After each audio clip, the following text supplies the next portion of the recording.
就我是一个比较平衡的人。那什么意思呢？就是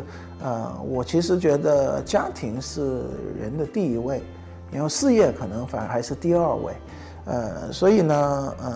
我是不希望因为事业放弃家庭的人，所以我会很看重我可不可以平衡这两个。那中山绝对是可以平衡你的家庭，也可以平衡你的事业的一个城市。我一直说你看我是12点我可以去因为交通方便嘛，开车可能开个20分钟30分钟，接我小孩子出来吃个午饭，送他回去，然后再到公司上班，就很方便的。如果在大城市可能就做不到这个事。对于你想事业跟生活，应该说是事业跟家庭平衡发展的一个人来说，是非常有利的一个条件。所以其实从供应链这个角度，真的你没有找到其他的一个国家会比中国更全而且更稳定的。我们为什么选择中山？其实中山有一个非常好的一个条件，就是有澳门有香港，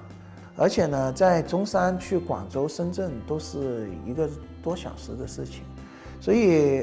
如果我们要就是占据中国的市场很方便，要去出国也是很方便。所以中山在大湾区中间这一个位置其实是非常的便利的。所以我自己特别喜欢中山这个位置。